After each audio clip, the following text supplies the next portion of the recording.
இயேசுவை ஒரு மனிதன் ஏற்றுக்கொண்டால் அந்த மனிதனுடைய குணம் மாறும், வாழ்க்கை மாறும், அவன் ஒரு புது மனிதனாக வாழ்வான் அப்படின்னு தான் கிறிஸ்தவங்க சொல்கிறது. எவ்வளவு உண்மையற்ற ஒரு கூற்று அப்படிங்கிறத பற்றி நேற்று நான் வெளியிட்டிருந்த ஒரு வீடியோவில் விளக்கம் கொடுத்துருந்தேன். அதில் இயேசுவை ஏற்றுக்கிட்ட உடனே குடிப்பழக்கத்திலேருந்து விடுதலை அடைஞ்சேன் அப்படின்னு சொல்லி சில பேர் சொல்கிறாங்க. அப்படியெல்லாம் நடக்குது, அது சரிதான். நானும் கூட இயேசுவை ஏற்றுக்கிட்டப்போ சினிமா பார்க்குறதெல்லாம் விட்டுட்டேன். இது போன்ற சில மாற்றங்கள் ஏற்படுறது உண்மைதான். இருந்தாலும் கிறிஸ்துவை ஏற்றுக்கொண்டால் ஒரு மனிதன் நல்லவன் ஆகிறான் அப்படின்னு இவங்க சொல்கிறது உண்மை இல்லை அப்படின்னு அந்த வீடியோவில் குறிப்பிட்டிருந்தேன். அந்த வீடியோவை பார்த்துட்டு ஒரு கிறிஸ்தவர் என்கிட்ட இப்படி ஒரு கேள்வியை கேட்டிருக்கிறார். அது என்னன்னு இப்போ திரையில் பாருங்கள். அவர் எழுதியிருக்கார், can we see or hear movie and movie songs?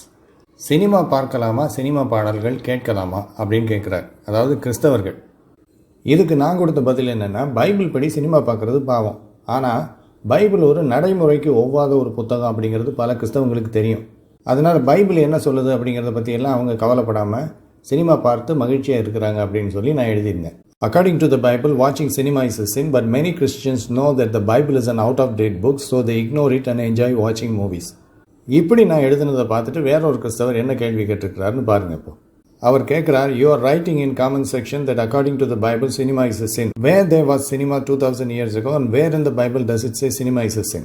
இன்னொரு கிறிஸ்தவரும் கேட்கிறார், where in the Bible say going to a cinema is wrong? Cinema பார்க்கறது தப்புன்னு பாவம்னு பைபிளில் எங்கே எழுதியிருக்குன்னு இந்த கிறிஸ்தவங்கள்லாம் கேட்குறாங்க. ஒருவேளை இந்த கிறிஸ்தவங்களாம் சினிமா பார்க்குறவங்களாக இருக்கலாம், அதனால தான் இப்படி கேட்குறேன். இப்போ பைபிள் எங்கே சொல்லுது சினிமா பார்க்குறது பாவம் அப்படின்னு காட்டுறதுக்கு முன்னால் ஒரு விஷயத்தை நான் தெளிவுபடுத்த விரும்புகிறேன். கிறிஸ்தவங்க சினிமா பார்க்கக்கூடாதுன்னு நான் சொல்லலை. உண்மையை சொல்லப்போனால் சினிமா பார்க்குற கிறிஸ்தவர்களை நான் பாராட்டுறேன். ஏன்னா அவங்க தங்களுடைய வாழ்க்கையை நடைமுறைக்கு ஏற்றபடி வாழ்கிறாங்க. வரட்டுத்தனமாக நான் சினிமாலாம் பார்க்க மாட்டேன், இந்த உலகத்தை விட்டு பிரித்தெடுக்கப்பட்ட வாழ்க்கை வாழ்கிறேன் அப்படின்லாம் அவங்க சொல்கிறதில்ல. ஆனால் இந்த வீடியோவில் நான் சொல்ல வர்ற உண்மை என்னென்னா, சினிமா பார்க்குற கிறிஸ்தவங்க யாரும் பைபிளை தங்களுடைய வாழ்க்கைக்கு ஒரு வழிகாட்டியாக எடுத்துக்கொள்வதில்லை. பைபிள் என்பது ஒரு சாஸ்திரத்துக்காக வச்சுருக்கிற புத்தகம், அவ்வளோதான். கிறிஸ்தவர் அப்படின்னு காட்டிக்கிறதுக்காக பைபிளை வீட்டில் வச்சுக்கலாம், அப்புறம் சர்ச்சுக்கு போகும்போது எடுத்துகிட்டு போயிட்டு வரலாம். இதுக்கு தான் பைபிள். மற்றபடி பைபிளில் என்ன சொல்லப்பட்டிருக்குதோ அதன்படி வாழ வேண்டும் அப்படின்னு அவங்க நினைக்கிறது கிடையாது. சினிமா பார்க்குற கிறிஸ்தவங்க மட்டும் இல்லை, எந்த கிறிஸ்தவருமே பைபிளை தங்களுடைய வாழ்க்கைக்கு வழிகாட்டியாக இன்றைக்கி எடுத்துக்கிறது இல்லை. ஏனென்றால் பைபிள் இன்றைக்கி நாம் எப்படி வாழணும் அப்படிங்கிறதுக்காக எழுதப்பட்டது கிடையாது. ஆனால் இதை பெரும்பாலான கிறிஸ்தவர்கள் ஒத்துக்கிறது இல்லை. பைபிள் என்பது இன்றைக்கு நம்முடைய வாழ்க்கையை நாம் கடைபிடிக்க வேண்டிய ஒரு புத்தகம் அப்படின்னு தவறாக சொல்லிக்கிட்டு இருக்கிறாங்க. பைபிளை உண்மையிலே ஒரு கிறிஸ்தவர் இன்றைக்கி பின்பற்றி வாழணும் அப்படின்னா சினிமா பார்க்கக்கூடாது, அது ஒரு பாவம். அப்போ ஒன்று சினிமா பார்க்குறத நிறுத்தணும், அல்லது பைபிளை நாம் பின்பற்றுவது இல்லை அப்படின்னு ஒத்துக்கணும். ரெண்டையும் செய்யாமல் சினிமா பார்க்குறத பைபிள் படி சரின்னு நியாயப்படுத்த விரும்புகிற கிறிஸ்தவர்களின் மாயத்தனத்தை வெளிப்படுத்துறது தான் இந்த வீடியோவின் நோக்கம். சரி, பைபிள் எங்கே சொல்லுது சினிமா பார்க்குறது பாவம் அப்படின்னு? பல வசனங்களை அதுக்கு ஆதாரமாக காட்டலாம். ஆனால் இந்த ஒரு வசனம் அதுக்கு போதுமானதாக இருக்கும். பாருங்கள் திரையில். 1 யோவான் 2ஆம் அதிகாரம் 15-16 வசனங்கள். உலகத்திலும் உலகத்தில் உள்ளவைகளிலும் அன்பு கூறாதிருங்கள். ஒருவன் உலகத்தில் அன்பு கூர்ந்தால் அவனிடத்தில் பிதாவின் அன்பில்லை. ஏனெனில் மாம்சத்தின் இச்சையும் கண்களின் இச்சையும் ஜீவனத்தின் பெருமையும் ஆகிய உலகத்தில் உள்ளவைகள் எல்லாம் பிதாவினால் உண்டானவைகள் அல்ல, அவைகள் உலகத்தினால் உண்டானவைகள். உலகத்தில் இருக்கிற இந்த சினிமா போன்ற காரியங்களில் உங்களுக்கு ஆசை வந்துச்சுன்னா உங்களிடத்தில் தேவனுடைய அன்பு கிடையாது. சினிமா என்பது மாம்சத்தின் இச்சை கண்களின் இச்சையை சார்ந்தது. அப்படி இருக்கும்போது பைபிள் படி இந்த வசனத்தின்படி பார்த்தா சினிமா பார்க்குறது பெரிய பாவம். சரி, இப்போ இந்த கேள்வி என்கிட்ட கேட்டாங்கல்ல, பைபிள் எங்கே சொல்லுது சினிமா பார்க்குறது பாவம் அப்படின்னு. அவங்கக்கிட்ட நான் ஒரு கேள்வி கேட்டேன். அது என்னென்னு திரையில் பாருங்கள். Do you believe that watching movies is not a sin according to the Bible? Cinema பார்க்குறது பைபிள் படி பாவம் இல்லைன்னு நீங்கள் சொல்கிறீங்களா அப்படிங்கிறது அவங்கக்கிட்ட நான் கேட்ட கேள்வி. அதுக்கு அந்த கிறிஸ்தவங்களோட பதில் என்ன தெரியுமா? அதையும் பாருங்கள். இப்போது ஒருத்தர் சொல்கிறார், first tell where in the Bible movies are there, then only you can get the second answer. இவர் கேட்குறாரு, பைபிளில் எந்த இடத்துல சினிமாவை பற்றி எழுதப்பட்டிருக்குது அப்படின்னு. தொடர்ந்து இன்னொரு கேள்வியும் கேட்டிருக்கார் அவரே. அதையும் பாருங்கள். There were no movies during those days. Movies were an unknown phenomena to people of those times, similar to computers or mobiles to people some 50 years back. So the Bible never speaks about that. So the question itself becomes meaningless. இவர் என்ன சொல்கிறாருன்னா, Bible எழுதப்பட்ட காலத்தில், அதாவது 2000 வருஷங்களுக்கு முன்னால் சினிமாவே கிடையாது. அப்படி இருக்கும்போது பைபிள் படி சினிமா பார்க்குறது பாவம்னு எப்படி நீங்கள் சொல்லலாம்? பைபிள் படி சினிமா பார்க்குறது பாவமா அப்படிங்கிற கேள்வி அர்த்தம் இல்லாததுங்கிறார். சரியா? சினிமாங்கிறது 2000 வருஷங்களுக்கு முன்னால் கிடையாது பைபிள் எழுதப்பட்ட அந்த காலத்தில். அதனால் சினிமா பார்க்குறது பைபிள் படி பாவம்னு சொல்ல முடியாதுங்கிறார். சரி, அப்படின்னா ஒரு கேள்வி, ஆபாச வீடியோக்கள் பார்க்குறது பைபிள் படி பாவமா? பாவம்னு இவங்களால சொல்ல முடியாது. ஏன் தெரியுமா? 2000 வருஷங்களுக்கு முன்னால் ஆபாச வீடியோக்கள் கிடையாது.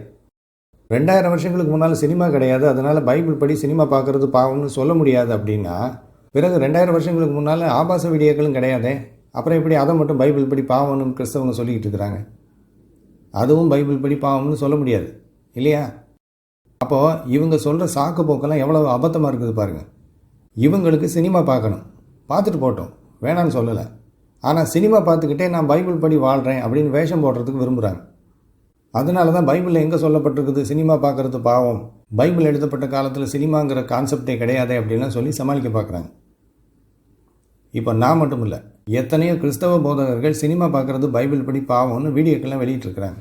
அந்த வீடியோக்கள் எல்லாம் அவங்களும் என்ன போலவே இயேசுவை ஏற்றுக்கிறதுக்கு முன்னால் நாங்கள் சினிமா பார்த்துக்கிட்டு இருந்தோம், ஆனால் இயேசுவை ஏற்றுக்கிட்ட உடனே சினிமா என்பது பாவம் என்பதை உணர்ந்து அதை விட்டுட்டோம் அப்படின்னு அவங்களும் சொல்கிறாங்க.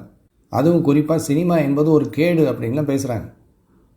இப்போ சினிமா பார்க்குற சில கிறிஸ்தவங்க இதுக்கு சொல்கிற பதில் என்னென்னா, சினிமாவில் நல்லதும் இருக்கும் கெட்டதும் இருக்கும், நம்ம நல்லதை மட்டும் எடுத்துக்கிட்டு கெட்டதை விட்டுடலாம் அப்படிங்கிறாங்க. அதுக்கு ஒரு போதகர் என்ன சொல்கிறார் தெரியுமா? மினரல் வாட்டர் சாக்கடை தண்ணி ரெண்டையும் கலந்து நல்லதை மட்டும் நான் குடிப்பேன் அப்படின்னு நீ சொல்லுவியா அப்படின்னு கேட்குறாரு. அப்போ இந்த சாக்கு போக்கெல்லாம் நடக்காது. சினிமா பார்க்குறது பைபிள் படி பாவம், அதில் ஒரு எஸ்கேப்பும் இல்லை. அப்படி இருக்கும்போது சினிமா பார்க்குறதுக்கு கிறிஸ்தவங்க விரும்புனா, பைபிள் என்பது இன்றைய நடைமுறை வாழ்க்கைக்கு ஒத்து வராத புத்தகம், அதனால் நாங்கள் அதை பின்பற்றுவது கிடையாது அப்படிங்கிறத ஒத்துக்கணும். நான் ஏற்கனவே அதை பற்றி வேற ஒரு வீடியோவில் பேசியிருக்கேன். பைபிள் என்பது 2000 வருஷங்களுக்கு முன்னால் வாழ்ந்தவங்களுக்காக எழுதப்பட்டது. இன்றைக்கு நாம் எப்படி வாழ வேண்டும் என்பதை பற்றி அதில் ஒன்றும் கிடையாது. 2000 வருஷங்களுக்கு முன்னாலே உலகம் முடிவுக்கு வந்துடும் அப்படின்னு பைபிளை எழுதினவங்க நம்பி இருக்கிறாங்க. அதனால அதுக்கு ஏற்றபடி அவங்க பைபிளை எழுதியிருக்கிறாங்க. இன்றைக்கு வரைக்கும் இந்த உலகம் இருக்கும், மனிதர்கள் இன்றைக்கு வரைக்கும் வாழ்வாங்க அப்படிங்கிறது பைபிளை எழுதினவங்களுக்கு தெரியாது. அதனால் பைபிளை பின்பற்றி உங்களால் இன்றைக்கி வாழ முடியாது. ஒருவேளை நீங்கள் சினிமா பார்க்காம வேணால் இருக்கலாம். கிறிஸ்தவங்க அல்லாத வேற்று நம்பிக்கையில் இருக்கிறவங்க கூட சினிமா பார்க்காம இருக்கிறாங்க. அது பெரிய கஷ்டம் இல்லை. ஆனால் பைபிளில் இருக்கிற மற்ற உபதேசங்களையெல்லாம் இன்றைக்கி நீங்கள் பின்பற்ற முடியாது. இதை ஒத்துக்கிட்டா பிறகு கிறிஸ்தவம் அழிஞ்சிடும். அதனால தான் பைபிளின் வசனங்களுக்கு உண்மையான அர்த்தம் என்னவோ அதை விட்டுட்டு காலத்துக்கு தகுந்தபடி புது புது விளக்கங்களை கிறிஸ்தவ போதகர்கள் உருவாக்கிக்கிட்டே இருக்கிறாங்க. இதை பற்றி தான் அந்த வீடியோவில் பேசியிருக்கிறேன். அந்த வீடியோனுடைய இணைப்பு கீழே கமெண்ட் பகுதியில் கொடுத்துருக்கேன், தயவுசெய்து பாருங்கள்.